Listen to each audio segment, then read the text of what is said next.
Hello friends, welcome to bike world. Friends, ಇದು KTM Duke 200 2022 ಮಾಡಲು. ಇದು ನನ್ನ ಹತ್ರ ಬೈಕ್ ಬಂದಿರೋದು ಭಾನುವಾರ ಬಂದಿದ್ದು. ಕಸ್ಟಮರ್ ತಗೊಂಡ್ಬಂದು ಅಲ್ಲಿ ವಾಟರ್ ಸರ್ವಿಸ್ ಮಾಡಿಸ್ಕೊಂಡೆ.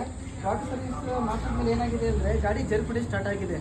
ಆ ಜರ್ಕ್ ಏನಕ್ಕೆ ಸ್ಟಾರ್ಟ್ ಆಗಿದೆ ಅಂದರೆ ಪ್ರೆಷರ್ ಆಗಿ ನೀರು ಹಿಡಿದವ್ರೆ. ನೀರು ಹಿಡಿದು ಏನಾಗಿದೆ ಅಂದರೆ ನೋಡಿ, ಅಲ್ಲೇ ಭಾನುವಾರ ಬಂದಿರೋದು. ನಿನ್ನೆ ಹಬ್ಬ ಆಯಿತು, ಹಬ್ಬದಿಂದ ಕ್ಲೋಸ್ ಇತ್ತು ಅಂಗಡಿ. ಇವತ್ತು ಓಪನ್ ಮಾಡ್ಕೊಂಡಿದ್ದೀನಿ. ಇವತ್ತು ನೋಡಿ, ಇಲ್ಲಿ ನೀರು ನೋಡಿ, ಇಲ್ಲಿ ತೋರಿಸಿದ್ದೀನಿ.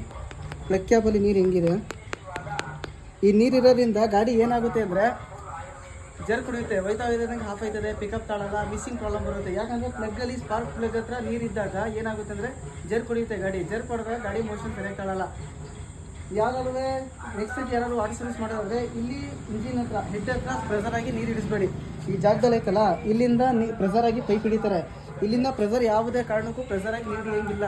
ಏನಕ್ಕೆ ಅಂದರೆ ಸೆನ್ಸರ್ಗಳಿರ್ತವೆ. ಸೆನ್ಸರ್ಗಳು ಹೋದರೆ ಸುಮ್ಮನೆ ಅಮೌಂಟ್ ಜಾಸ್ತಿ ಆಗುತ್ತೆ, ಖರ್ಚು ಜಾಸ್ತಿ ಬರುತ್ತೆ, ಕಸ್ಟಮರ್ಗೂ ಹೇಳೋಕ್ಕಾಗಲ್ಲ ಆ ಸೆನ್ಸರ್ಗಳು ಹೊಂಟೋದ್ರೆ. ಅದರಿಂದ ಸರ್ವಿಸ್ ಮಾಡೋರು ಸ್ವಲ್ಪ ನೋಡ್ಕೊಂಡು ಸರ್ವಿಸ್ ಮಾಡಿಸಿ. ಇದೇ ಥರ ಟೆಕ್ನಿಕಲ್ ವಿಡಿಯೋನ ಹಾಕ್ತಾ ಇರ್ತೀನಿ. ನನ್ನ ಬೈಕ್ ಹೊಡ್ತಕ್ಕೆ ಇಷ್ಟ ಆಗಿದ್ರೆ ಲೈಕ್ ಮಾಡಿ, ಶೇರ್ ಮಾಡಿ, ಫಾಲೋ ಮಾಡಿ. Thank you.